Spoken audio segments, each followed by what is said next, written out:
This woman broke reality and left a map.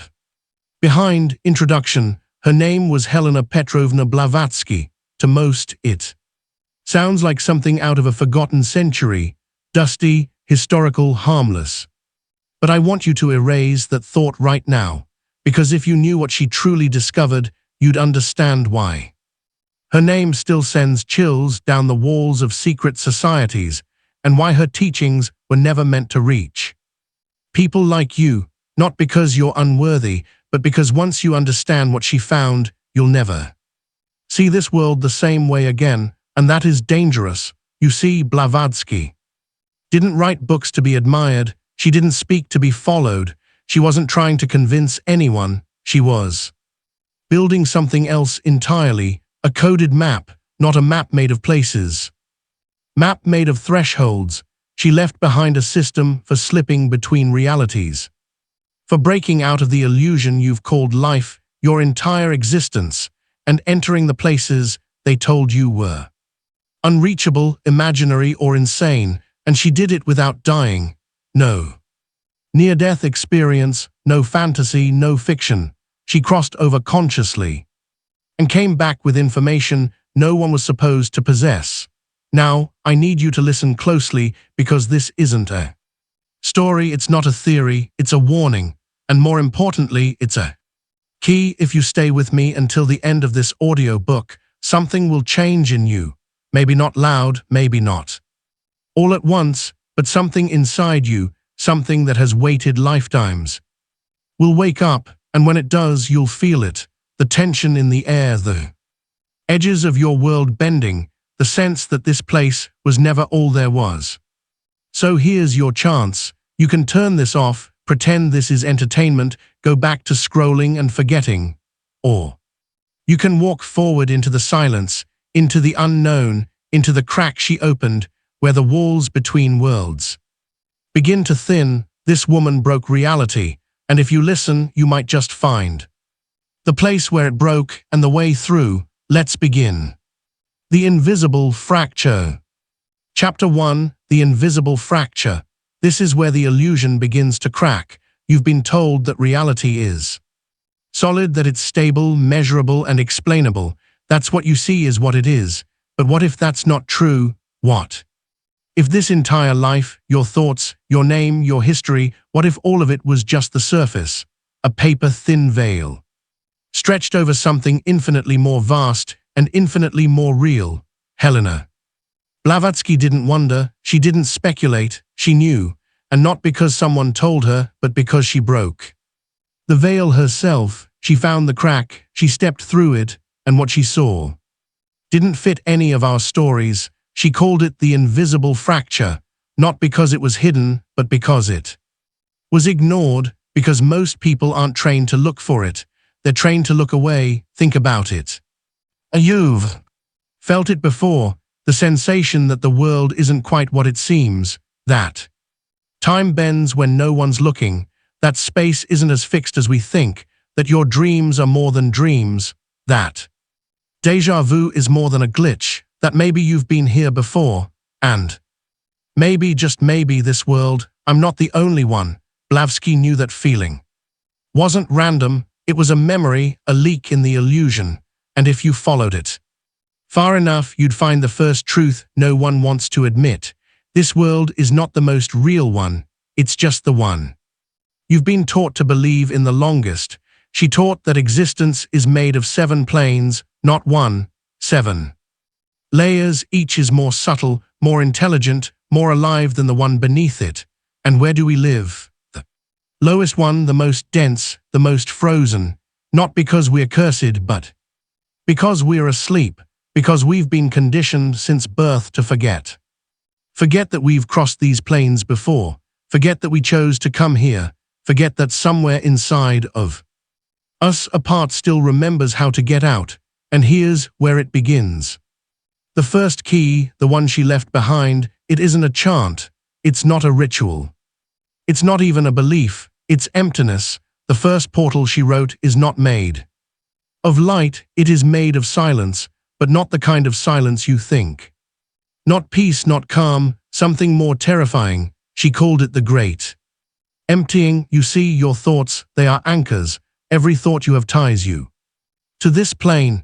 Every memory, every judgment, every emotion, they form hooks into the physical world. You think you're meditating when you close your eyes. You're not, you're narrating. Silence, you're performing stillness. Blavatsky taught that real stillness, true stillness, is death while breathing. It's not calming the mind, it's disappearing the self. And most people never get that far because the ego fights to stay. It clings, it screams, it distracts. It tells you to check your phone, to go back to sleep, to stop listening. But if you resist long enough, you begin to feel it. The edges of your identity start to fade. You forgot your name, you forget your body, and then you begin to fall inward. And it's there in that descent that the invisible fracture appears. It doesn't look like a door, it doesn't look like a tunnel, it's not something your eyes can see. It's a pressure shift, a frequency snap, like reality just took a breath inward, and you're suddenly inside it. Your senses start failing, time moves in spirals, colors pulse behind your eyelids, and a sound, a buzzing, a vibration starts to echo through your skull, like your body is remembering something ancient and wants to get out. That's the threshold, the first veil, the crack in the wall of the world. Blavatsky found it, and she didn't just visit it, she mapped it, but she warned, you cannot walk through that fracture carrying your mind with you. You must leave it behind like old skin. This is not an upgrade, it's a surrender. It's not about becoming more, it's about becoming less until there is nothing left to hold you here. Only then does the fracture become a passage, and the moment you cross it, you understand why no one ever talks about this. Why do they laugh it off? Why do they hide it in books labeled fiction or mysticism? Because if this is real, then the rest of the world is not, and that's the most dangerous truth of all. In the next chapter, you'll learn how Blavatsky awakened a hidden sense inside the human body, a sense that doesn't see but pierces, a vision beyond vision, a way of perceiving that bends space around the observer, and when it activates, the illusion doesn't just crack, it collapses, and what steps through it, it is not always what you expect. Stay with me, we're not done, we're just reaching the edge of the map. Awakening the higher sense. Chapter 2, Awakening the higher sense. You won't see it with your eyes, but it sees you. You've been taught that you have 5 senses: vision, hearing, touch, taste, smell. These are the tools you use to navigate the world. But that's not true. They're not tools, they're filters. They don't reveal the world, they limit it, they shrink it down to what your brain can tolerate. And Helena Blavatsky, she found the missing one. She called it the center of superior perception. It's not behind your eyes, it's not in your ears, it lives somewhere between your heart and your brow, and it's not a sense you use, it's a sense that uses you. When it awakens, you don't see the truth, you become aware that you were blind all along. Blavatsky said this center was dormant in nearly everyone, buried under distraction, logic, and identity, and to awaken it, you don't stimulate it, you starve everything that blocks it. She began with mental isolation, not retreat, not meditation, retreats in the mountains with hashtags.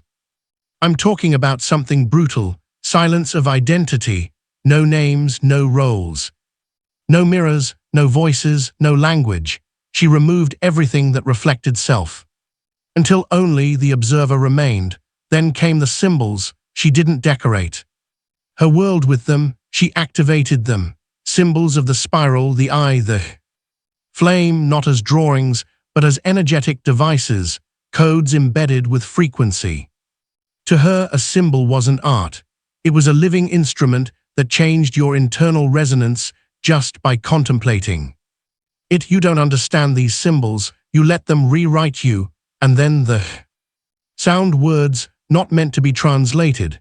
Sanskrit phrases are not designed to be spoken but felt. She said these weren't mantras, they were key to vibration.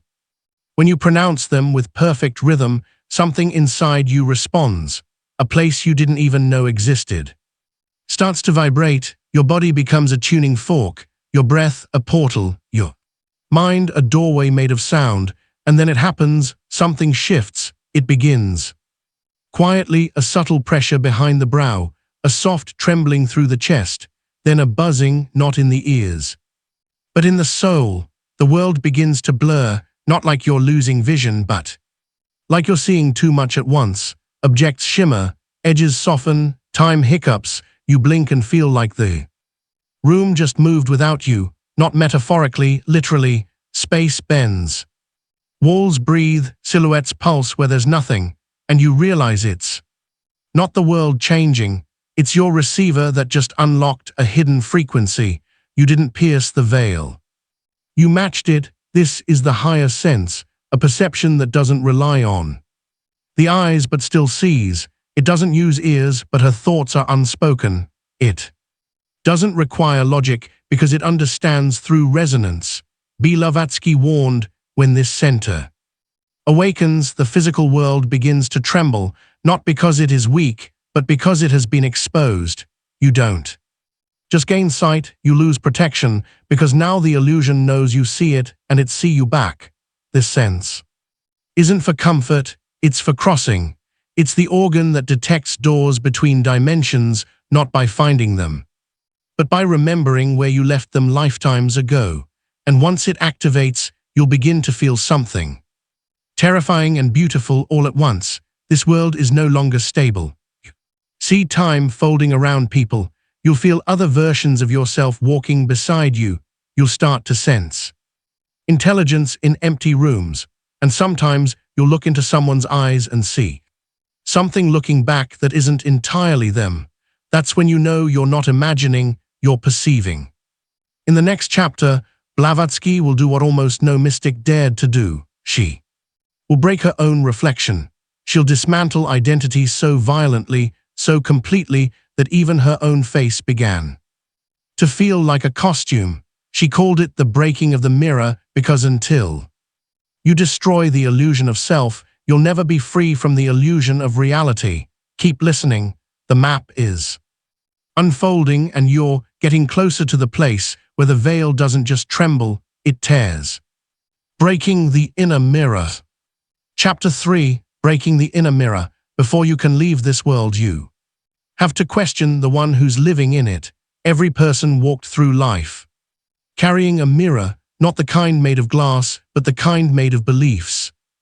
Mirror forged in childhood, polished by education, scratched by trauma, and glued together with stories like this is who I am, this is what the world is, this is what's possible, and every day you look into that mirror, and you don't just see reality, you see your version of it filtered through fear, memory, expectation, and conditioning. Now here's the terrifying truth, that mirror is a lie.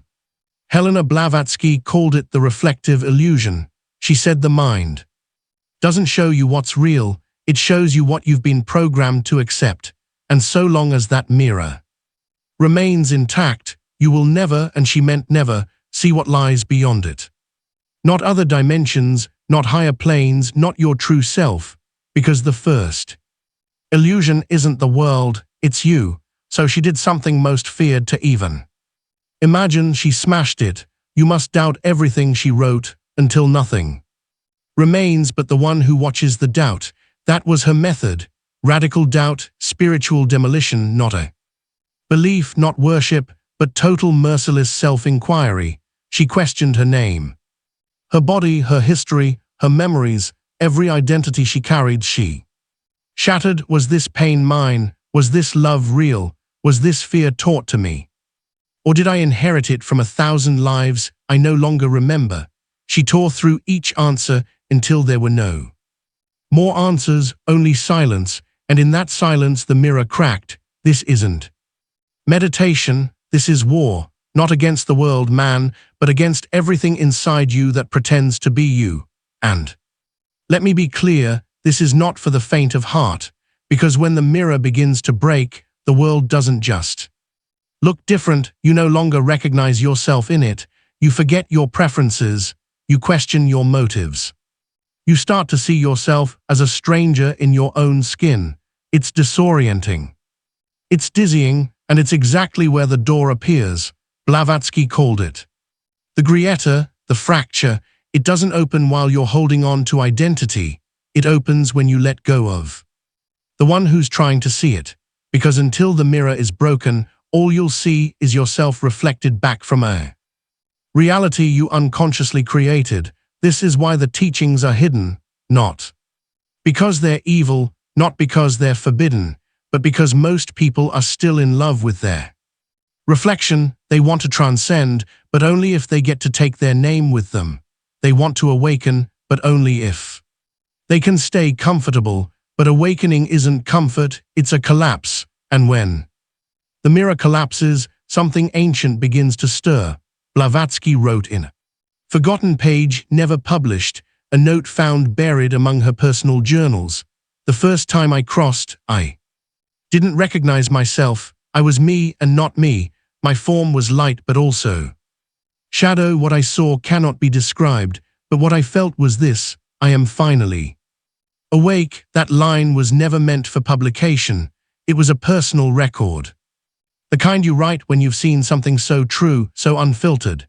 You don't need anyone else to believe it because you've become it. Here's what she realized: your identity is not your truth. It's a garment stitched together by society, and like all clothes, it wears thin. Eventually, it falls off. So the question becomes, who are you when there's nothing left to reflect? That's the moment the mirror is gone, and that's when the real journey begins. Not forward, not upward, inward, because beyond that collapse, there's something watching, something old, something silent, something that reminds you of who you were before the forgetting. In the next chapter, you'll meet the gatekeepers who guard that passage, not metaphorical, not imaginary.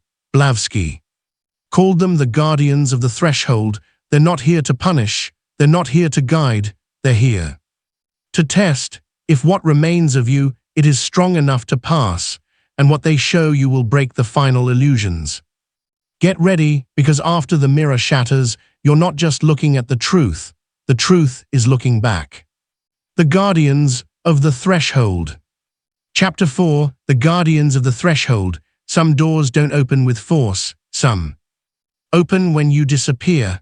There's a moment after the mirror breaks, when you feel the world hesitate, like the simulation loses confidence, like the program can't decide what happens next.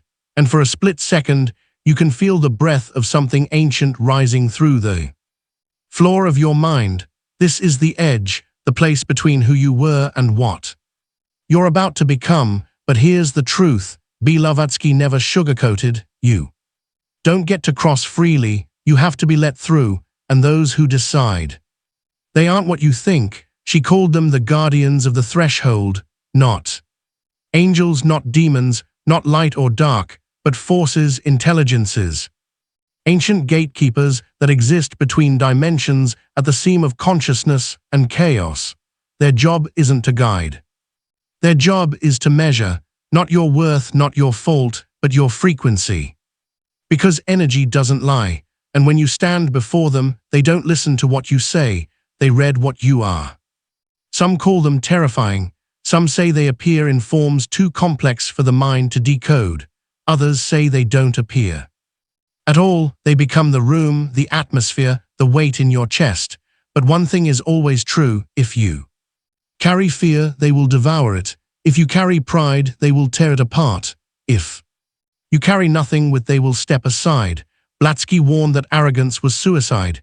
Ego is noise, and they are tuned to silence. If you enter vibrating with the need to conquer, prove, or impress, they'll fold your energy in on itself until it collapses like a dying star. But if you enter empty, not weak, but still, not passive, but surrendered, they will let you pass, not because they like you, but because you've become compatible with what lies beyond. They're not your enemy, they're your filter. You can't bring noise into higher realms. You can't bring identity, attachment, or wounds that you haven't made peace with, because in the worlds beyond the veil, What you are becomes what you see. There is no protection. Behind pretense, your thoughts manifest instantly, your shadows become entities. Your emotions create terrain. If you haven't faced your own chaos, it will meet you in form, and it will not be kind. Blavatsky knew this firsthand. In one of her unpublished writings, she described an encounter in the threshold. It had no shape, and yet I felt it circling me, not to harm me but to expose me. It mirrored every thought I tried to hide, and when I stood still, when I became only breath, it vanished. She didn't win, she didn't fight, she aligned. That was her code. Resonance is the passport. No pleading, no ritual, no permission slip from a guru, only inner stillness opens the gate. And here's the part most people miss: some never come back, not because they die, but because they fragment. They return to this world, but something is missing. Thread cut, a part of them is still trapped between what they couldn't face and what they tried to rush. This is not horror, this is a structure. You can't fake vibration. Blavatsky said, the threshold is not to be feared, it is to be respected, because when you reach it, you're not being punished, you're being asked a question: can what's left of you survive what's next? Because what's next, it's not about breaking through anymore, it's about remembering what you left behind before you were born. The guardians don't block you out. They reflect the part of you that still believes this world is all there is. When that belief dies, so does the lock. In the next chapter, Blavatsky will reveal a power even deeper than the gate: memory, not of this life, but of every life, not of time, but of existence across dimensions. She learned how to use memory as a bridge to travel without motion, to awaken without ritual. Because if you can remember it, you can return to it, and that changes everything. Keep going, you're past the veil now, and it's not closing behind you. Memory across lifetimes planes. Chapter 5: Memory across lifetimes and planes. What you call memory might be the key you've been looking for. When people talk about awakening, they speak of light, of love, of rising above. But Blavatsky knew better, because her awakening didn't begin with peace. It began with a memory that didn't belong to this life, a landscape she'd never seen, but one her soul knew like an old dream, a memory so vivid, so piercing, so alive, it burned through her present like fire through dry grass. That's when she realized memory is not just remembrance, it is a return. We've been taught to treat memory like a file cabinet, neat, passive, fixed in the past, but in Blavatsky's system, memory was dimensional currency, a bridge between versions of reality and lifetimes forgotten by design. She called them soul echoes, not just psychological impressions, but coordinates in consciousness. And if you knew how to walk them, you could return to the places your body had never been, but your essence had already touched. Imagine this: a single thought, a feeling you can't explain, a sound that stirs something ancient in you, and suddenly you're standing at the edge of a world you've never seen. But some remember that isn't fantasy, that's access. Blavatsky taught that if you can feel a memory as deeply as you feel pain, as vividly as you feel love, then it becomes a location, a portal, not back in time, but sideways across dimensions. She trained herself to navigate these memory bridges with precision, not through rituals, not through drugs, through pure recall. She would sit for hours conjuring the feeling of a place, not its shape, but its essence, the texture of its air, the sound of its silence, the emotional gravity of its light. And when that feeling became louder than the present, she would slip through it. Her body remained still, but her being traveled. You've done this before, you just didn't know what to call it. That feeling of dreaming something more real than your waking life, that ache for a place you can't find on any map, that grief for someone you've never met but feel like you've known across eternity. We've been told to ignore those feelings, to call them irrational, poetic, romantic. But what if they're breadcrumbs? What if your soul has left messages in your own subconscious waiting for you to listen. Blavatsky believed those feelings were not distractions, they were maps, and she took it further. She discovered that certain memories weren't personal, they were transpersonal. They didn't belong to a single life, but to the larger consciousness she was part of. The soul is not linear, she wrote. It does not live in stories, it lives in threads, and every thread is tied to another version of you in another world you've forgotten how to reach. She trained herself to follow those threads, to enter them at will, and from there a new power emerged. She could remember events that had never happened yet still affected her. She could trace emotions that weren't hers, but lived in parallel versions of her consciousness. These were not fantasies, they were interdimensional bleed-throughs, echoes, signals, reminders. And here's the part that might change the way you see everything. A true memory, one remembered from the soul. It is more powerful than any ritual, more accurate than any map, and more dangerous than any belief, because once you remember what you were, you will no longer accept what you've become. This is why memory is suppressed, not by accident, but by design. The systems we live in, education, religion, science, they are all calibrated to flatten the soul, to bind memory to flesh, to reduce the infinite to a single life, a single job, a single identity. Because if you remembered that you've crossed before, that you've died before, that you've escaped before, you'd start looking for the exit again. And that is the greatest threat to this illusion. In the next chapter, Blavatsky takes us deeper. Still, she doesn't just remember her other selves, she meets them, she fuses with them, and in doing so, she discovers the most powerful spiritual operation of all, becoming one with your dimensional double, not a theory, not a metaphor, a ritual of fusion with the version of you living a parallel life in another world, right now. And when that happens, you don't just remember, you merge and everything changes. Keep listening. The next step is the most irreversible of all. The dimensional double. Chapter 6. The dimensional double. What if the version of you that made the other choice that is still alive and watching? Helena Blavatsky didn't believe in parallel selves. She knew them. She didn't write about the concept. She experienced the fusion, because there comes a point in the journey where you stop seeing yourself as one timeline, and you begin to feel it like a whisper behind the skin of reality. There is another you right now, alive, awake, living a life you didn't choose, not past, not future, parallel, a version of you that turned left instead of right, that said yes instead of no, that stayed when you left, that left when you stayed. And sometimes when the veil thins, you feel their pulse through yours. Blavatsky called it the dimensional double. This is not your soulmate. This is not a twin flame. This is you with a different set of decisions and consequences. And here's what she discovered.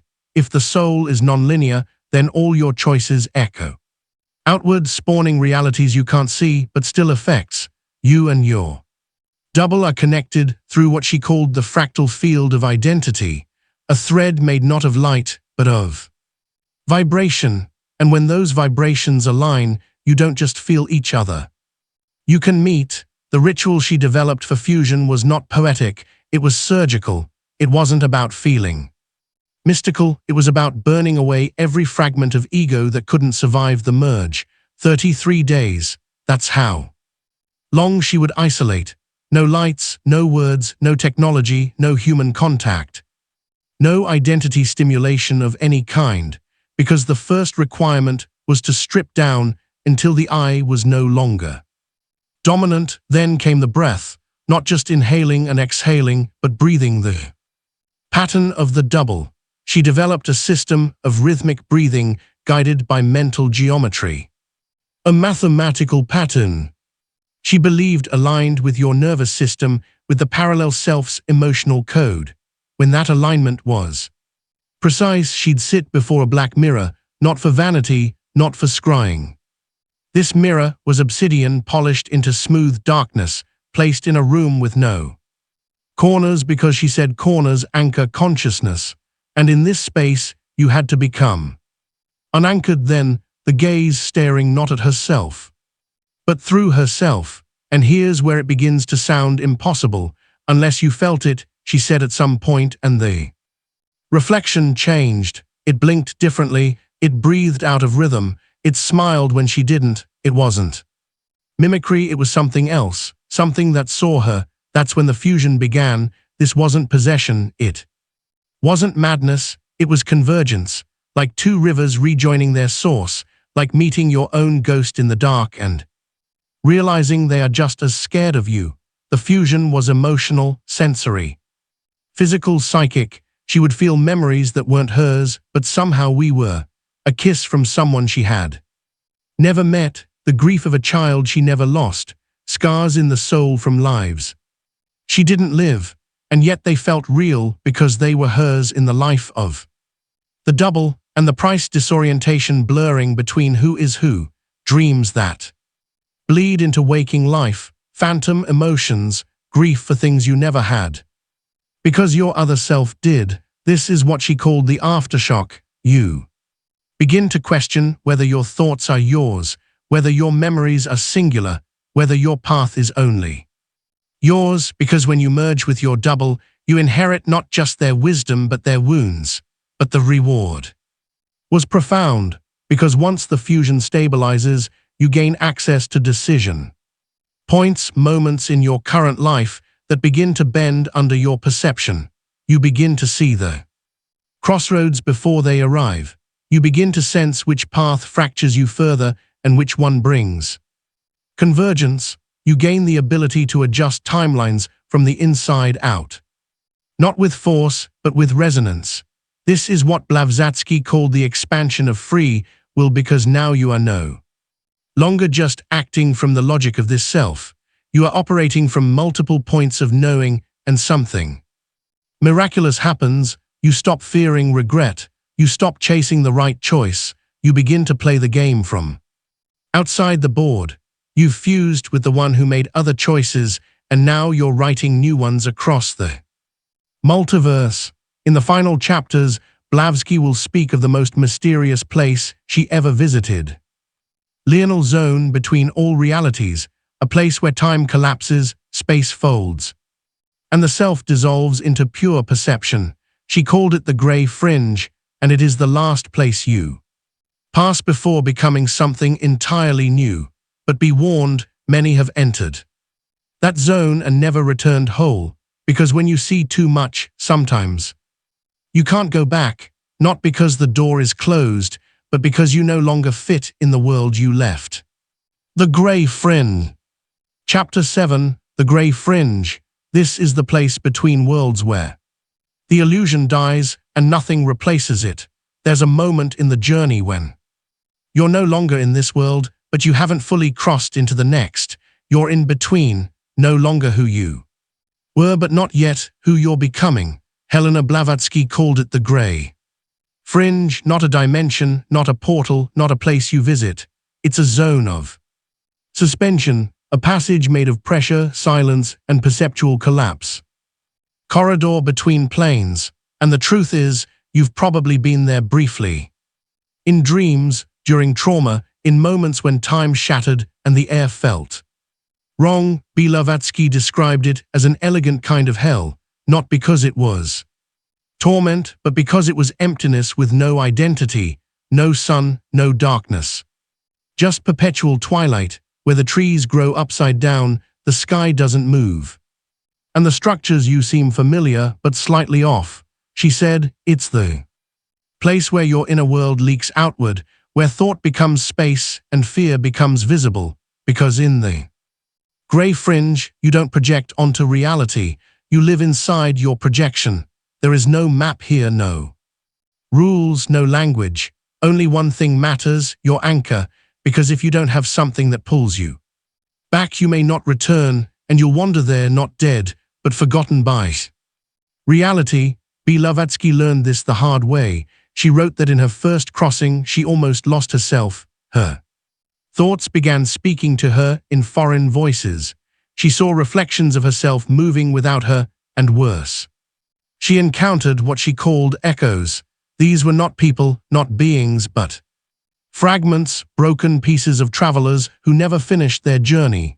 They looked like her, spoke like her, mirrored what she denied, and they all wanted one thing: to switch places, because in the Grey Fringe, nothing has a stable shape, and if you lose focus for even a moment, something else can take yours. So how did she survive?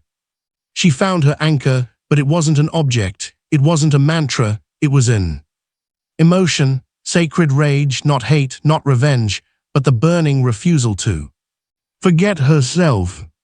She called it the holy fire of self-presence. That inner fire became her heartbeat, her pulse through the fog, her reason to come back, and it worked when everything dissolved, when her memories scattered, when time unraveled and her body felt like smoke. That fire kept pulsing and the path opened, but she didn't return empty-handed. Because the Grey Fringe, as dangerous as it is also a library, a living archive of all crossings, all decisions, all timelines. If you listen in the silence, you begin to hear them, footsteps that never walked this earth. Words you never spoke, but somehow remember, images from lives you never lived, but ache for like home. This is where the multiverse hums. This is where the soul collects echoes, and if you can survive it, you come back not as a seeker, but as someone who remembers. Blavatsky described this place with reverence and fear, because once you pass through the Grey Fringe, you can no longer pretend. You've seen the machine behind the screen, you've walked the silence between pulses of reality, and you've stood at the edge of your own non-existence and chosen to return. But you don't return the same. You see too much, you feel too much, faces become masks, time feels artificial, and the world no longer fits around you like it once did, because now you carry the memory of what lies beneath it all. In the final moments of this audiobook, we'll return to the question we never asked out loud. What happens when you cross the veil and choose not to come back, not because you're lost, but because you've remembered where you truly belong? This is the return impossible, the final threshold where choice collapses into truth, because at the highest level, the soul no longer asks to awaken, it asks to become. And Blavatsky, she didn't die like the others, she dissolved the mask and walked into the hall. The one who remembers. Chapter 8, the one who remembers you. There is a version of you that never forgot, and it's waiting for you to remember that it's real. There is a silence beyond silence, not empty, not still, but aware, a kind of listening that comes not from ears, but from existence itself. Blavatsky described it as a hum that begins behind thought. The sound beneath the sound, a pressure behind the eyes, a pulse in the chest. That isn't physical but ancient. She said there's something in you older than your name, and it remembers everything. What if I told you that you met it before, not in this body, not in this timeline, but somewhere between dreams and death, in that space where the mind dissolves and something greater takes its place? It's not your higher self, not your guardian, not a future version trying to guide you. It's the original you, the first, the observer, the one who remembers, the part of you that never entered the game, but wrote the rules before forgetting it did. Most people call it a feeling, a flicker, a sense of déjà vu, that eerie sense of, I've been here before, even though you haven't. But it's not a glitch. It's a signal, a flare from a version of you that never left the source. And when you get quiet enough, when you stop running, numbing, achieving, you begin to feel it, watching, waiting, not with judgment, but with a kind of divine patience only eternity understands. Blavatsky encountered it once, but it didn't speak to her in words. It didn't give her visions or powers or knowledge. It did something far more dangerous. It held up a mirror and showed her everything she wasn't. And in that unbearable clarity, the identity she'd built, the seeker, the mystic, the Teacher collapsed like a dream after waking. She said, I saw my thoughts disintegrate, I saw my history unplugged, and I felt myself evaporate, but something remained, and it wasn't me, it was true. This is the final test, not one of bravery, not of strength, but of emptiness. Because to merge with the one who remembers, you must first let go of the one who forgot. You must dissolve your story, your wounds, your ambitions. To awaken, even your obsession with healing, because those are masks too. Beautiful ones, but still illusions, and the one who remembers wears no mask. This version of you does not evolve, it does not grow, it does not seek, it simply is. It holds the full memory of all your lifetimes, not just human but cosmic. It remembers the times you were a world, when you dreamed galaxies into form, when you whispered existence into the void and watched reality unfold around your vibration. That you is not spiritual, it's sovereign. It doesn't believe in awakening, it believes in integration. But here's the catch. To connect with it, you can't climb toward it, you must fall into it, you must unlearn yourself, and that process, it feels like death. Because in a way it is the death of the seeker, the death of the I, the death of the idea that you were ever separate to begin with. Blavatsky warned her closest students, do not chase the divine within you, because the one who chases is the one who must die. She wasn't trying to be dramatic. She was describing what happens when you get close to the one who remembers. It doesn't hug you, it doesn't praise you, it consumes you, and all that's left is it, the real you, the silent field. Beneath the noise, the light before light, the awareness before time. Once this reunion happens, your life doesn't improve, it ends, not in body but in fiction. You stop playing the game the way others do, you stop craving validation, you stop identifying with your past, you become the one who walks inside the world but is no longer of it. Not aloof, not cold, but clear, because you're not living from memory anymore. You're living from the origin, and that changes everything. People around you will feel it, some will be drawn, others will recoil, not because you've changed, but because you've stopped pretending. You've become the mirror, and the one who remembers shines through your eyes. Not preaching, not leading, just being. That's the greatest threat to the illusion and the deepest invitation to those ready to return. You didn't come here to become something, you came here to remember that you already are everything, and the signal you've been following, it wasn't coming from the outside. It was you calling yourself home through this entire audiobook.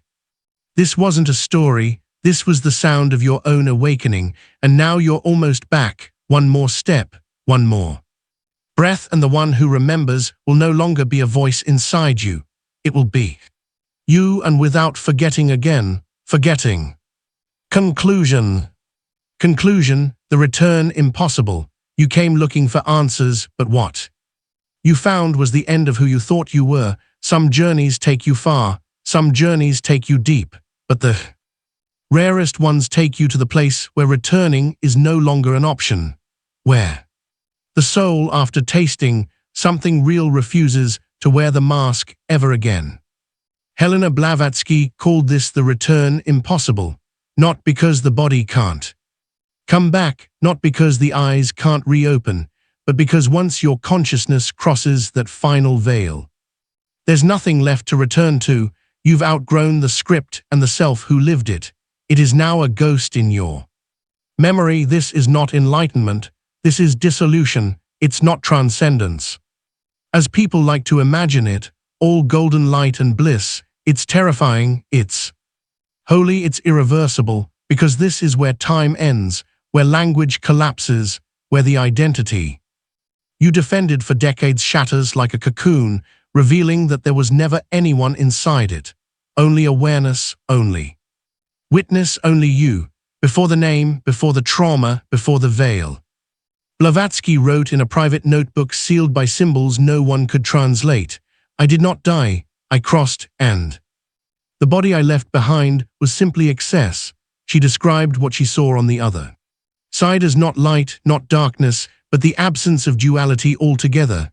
No up, no down, no self, no other, just a pulse, a single infinite rhythm that contained every life, every choice, every dimension, at once a heartbeat outside of time, and in it she became not a person, but a field, a frequency, a presence that could no longer be defined, but she made a choice to return, not as Helena, not as a teacher, but as a fragment, a signal scattered across time in the minds of those ready to remember. That signal may be what led you here, that pulse may be the one stirring in your chest right now, that whisper in your soul that says this isn't new, you've heard this before and this time you're ready. So what do you do now? You don't need a guru, you don't need another ritual, you don't need to chase light, you just need to listen to what's already waking up inside you, because here's the truth, you were never meant to stay asleep,